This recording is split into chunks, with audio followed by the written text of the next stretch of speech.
सोमवार के पावन पवित्र दिन की आप सभी को शुभकामनाएं। सरल से 4 उपाय जो कि भाग्य प्रबल करने में सहायक है, महादेव की सर्वश्रेष्ठ तिथि पर किए जाए ना तो तुरंत परिणाम आपको मिलता है। कब कैसे करना है, किस स्वरूप में करना है, ध्यान से सुनिए। आप सभी जानते होंगे जब जीवन में लगे कि वैवाहिक अड़चन हो रही है, संतान की दिक्कत है, रोग कर्ज काफ़ी बढ़ रहे हैं, तो इन शिव महापुराण के उपायों को प्रैक्टिकल करने में कोई दिक्कत नहीं है। न इनमें पैसा लगना है, न समय लगना है, और इनके लाभ आपको अनंत स्वरूप में मिलने हैं। देखिए कैसे करना है, कब करना है, ध्यान से सुनिए। सबसे पहला और सबसे सरल उपाय जो है, श्रेष्ठ उपाय जिसे कहा जाएगा, अगर आपके घर के आसपास या आपके गमले में कहीं पर भी समी का पेड़ लगा हुआ है या बेलपत्र का वृक्ष है तो वहाँ पर आप सभी को इस उपाय को करना चाहिए। बेलपत्र या समी घर पर लगा हुआ वृक्ष अपने आप में विशेष माना जाता है, शुभ फलों की प्राप्ति में सहायक होता है। अगर बेलपत्र वृक्ष नहीं है आसपास, पीपल वृक्ष हो तो वहाँ पर भी कर सकते हैं, शमी वृक्ष हो तो वहाँ पर भी कर सकते हैं। 3 वृक्षों में से किसी एक पेड़ को आपको चुनना है जो कि अपने आप में विशेष दिव्य वृक्ष के रूप में जाने जाते हैं। 3 वृक्षों में एक वृक्ष को चुनकर आप सभी को विशेष तौर पर श्री शिवाय नमस्तुभ्यम मंत्र का जाप कर 12 ज्योतिर्लिंग का ध्यान कर यह उपाय करना है। आप सभी को आवश्यक रूप से गुरुजी कहते हैं पंचामृत का निर्माण कर लेना चाहिए। दूध, दही, घी, शक्कर, शहद, यह पंचामृत के स्वरूप में आती हैं और अपने आप में अद्भुत होते हैं, विशेष होते हैं। तो इन पंचामृत को एक कटोरी या एक गिलास में रख लीजिए बनाकर, और एक चावल का दाना और एक बेलपत्र का आपको अपनी थाली में भी पूर्ण रूप से निर्माण कर लेना है, अर्थात रख लेना है। एक गोलबाती का दीपक ले, जल का लोटा लेकर इन 3 वृक्षों में से किसी भी एक वृक्ष के नीचे, जैसा मैंने बताया इन तीनों में से किसी एक पेड़ के नीचे वहीं पर पड़ी हुई थोड़ी सी मिट्टी, ठीक है, वहीं पर थोड़े से छोटे स्वरूप में एक माटी का ढेला ले लीजिए या अपने ही हाथ से थोड़ा सा पानी जो है आप पूर्ण रूप से मिश्रित कर एक पिंडी, शिव पिंडी के स्वरूप में बना लीजिए। ठीक है, अब यह शिव पिंडी शिव स्वरूप में आपको 12 ज्योतिर्लिंग के रूप में प्राप्त हो गए। अब आप सभी को इस ज्योतिर्लिंग स्वरूप में, 12 ज्योतिर्लिंग स्वरूप में अपनी मनोकामना कहते हुए रोग, कर्ज, संकट, पीड़ा, जो भी मनोकामना है प्रणाम करें। पूर्व दिशा या उत्तर दिशा की ओर अपना मुख करें और महादेव से कहें कि हे 12 ज्योतिर्लिंग स्वरूप में विराजमान महादेव, आपका आज दिव्य वृक्ष के नीचे पूजन करने जा रही हूँ, मेरी जो कामना है उसे सिद्ध करें। ऐसी प्रार्थना करते हुए आप सभी को उस जो है शिवपिंडी में सबसे पहले पंचामृत, फिर सरल तरीके से जलाभिषेक करना है, रोली, चंदन, मूली, अक्षत इत्यादि समर्पित करना है। और साथ के साथ जो आप एक चावल का दाना और एक बेलपत्र लेकर गए हैं ना, ऐसा मन में भाव करें कि 12 ज्योतिर्लिंग का पूजन कर रही हूँ और यह आपको समर्पित कर देना है। झोली पसार कर आप सभी जो है विशेष तौर पर अपने मन की कामना कहें, दीप प्रज्वलित कर भूल चूक के लिए क्षमा प्रार्थी हों।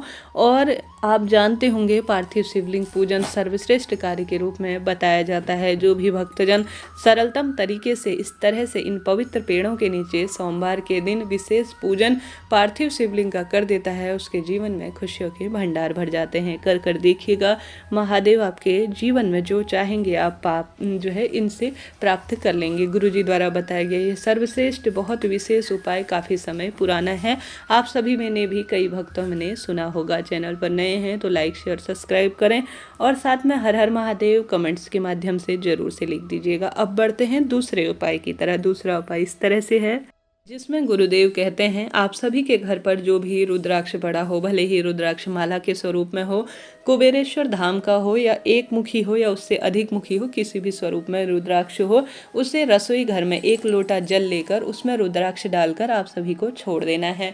1-1.5 घंटा छोड़ने के बाद चम्मच की मदद से आप सभी को उस जल के लोटे से रुद्राक्ष निकाल लेना है। रुद्राक्ष निकाल लेने के बाद एक दीपक लेकर शिव मंदिर चले जाएं या घर के ही मंदिर में करें, दीप प्रज्वलित करें, श्री शिवाय नमस्तुभ्यम मंत्र का जाप करें या महामृत्युंजय मंत्र का सुंदर भाव से समर्पित जो है आपको मुख से उच्चारण करना है और जल का लोटा शिवलिंग पर परिपूर्ण रूप से समर्पित करना है। समर्पित करने के बाद आप सभी को आवश्यक रूप से ओम का उच्चारण करते हुए, महामृत्युंजय मंत्र का उच्चारण करते हुए शिवपिंडी पर जलाभिषेक करना है। आप सभी जानते होंगे ओम और जो है यह महामृत्युंजय मंत्र या महादेव से संबंधित कोई सा सरल सा मंत्र अपने आप में अद्भुत है, विशेष है। सब कार्यों की सिद्धि के लिए आपको जलाभिषेक करना है। तत्पश्चात अंतिम छोर में आपको प्राप्त हुआ जल आपको घर लेकर आना है, अर्थात जल समर्पित हो जाए तो अंतिम छोर में आपको जो जल है उसे थोड़ा सा मात्रा घर लानी है। घर लाकर गुरुजी कहते हैं ओम का उच्चारण कर कर प्रत्येक व्यक्ति को जो है आवश्यक रूप से इस जल का आचमन करना है।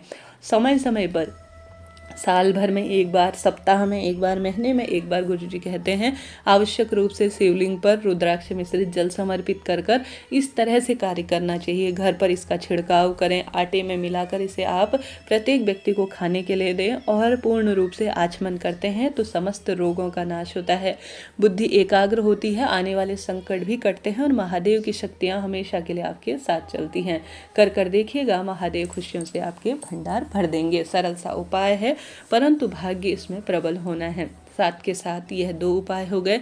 बात कर लेते हैं तीसरे उपाय की। तीसरा उपाय गुरुजी कहते हैं सोमवार के दिन बेलपत्र वृक्ष के नीचे आप सभी को एक दीपक लगाना है और दूसरा दीपक शिव मंदिर की चौखट पर जरूर से लगाने का प्रयत्न करना है। इससे धन लक्ष्मी की परेशानी दूर होती है, रोग कर्ज इत्यादि सदा सर्वदा के लिए माफ होता है। कर देखिएगा, फिर देखिए जीवन में कैसा बदलाव आता है। यह बात हो गई 3 उपाय की। अब जानते हैं सोमवार के दिन किया जाने वाला सबसे सुंदर सर्वश्रेष्ठ उपाय। गुरुजी कहते हैं सबसे सुंदर हरिओम जल वाला उपाय, या जो है इसे हरिओम जल के साथ साथ आप ओमकार जल बिंदु उपाय भी कह सकते हैं। आप सभी को सबसे पहले एक रुद्राक्ष माता अशोक सुंदरी के स्थान पर समर्पित करनी है। प्रभु स्मरण, ध्यान और मंत्र जाप करते हुए घर से जल का लोटा ले जाएं, एक दीपक प्रज्वलित करें और सबसे पहले जो है आपको ओम का निशान बनाना है जल के माध्यम से। आप सभी को जो आपने माता अशोक सुंदरी के स्थान पर जलाभिषेक बेलपत्र समर्पित कर रखा है ना, वो आपको मन की कामना कहनी है, अपनी पीड़ा कहनी है। गणेश जी महाराज के स्थान से आपको जलाभिषेक करना शुरू करना है। ध्यान रखें जल की धार टूटने न पाए। गणेश जी के स्थान से आप ओम का उच्चारण करते हुए ओम का निशान बनाएंगे। तो गणेश जी से शुरू करेंगे, माता अशोक सुंदरी के स्थान तक जलधार ले जाएंगे, फिर दूसरी जलधार जो है आप कार्तिकेय जी भगवान तक ले जाएंगे। अब यही जल की धार जो है माता रानी के हस्त कमल पर समर्पित करते हुए शिवलिंग पर आपको ओम का उच्चारण करते हुए ओम जल बिंदु, हरिओम जल बिंदु जो है पूर्ण रूप से शिवलिंग पर समर्पित कर देना है। साथ के साथ प्रणाम करें, झोली पसारे। यह उपाय सर्वश्रेष्ठ उपाय के रूप में है। गुरुजी कहते हैं महाकाल में सुंदर सवेरे के समय यही जलाभिषेक शिवलिंग पर किया जाता है। इससे संपूर्ण शिवपिंडी पर जलाभिषेक का अपना एक अलग ही सुख प्राप्त होता है। आप सभी इन उपायों में से किसी सरल से उपाय को चुनकर कीजिएगा, महादेव निश्चित ही भाग्य बदलेंगे और जीवन में जो चाहेंगे आप प्राप्त कर लेंगे। कमेंट्स के माध्यम से हर हर महादेव लिखना ना भूले। 108 चावल का दाना आप सभी शिवलिंग पर सोमवार के दिन महामृत्युंजय मंत्र या श्री शिवाय नमस्तुभ्यं मंत्र का जाप करते हुए 108 चावल के दाने समर्पित करते हैं या 108 बेलपत्र समर्पित करते हैं ना, तो भी भाग्य प्रबल होता है। जय श्री हरि विष्णु। हर हर महादेव।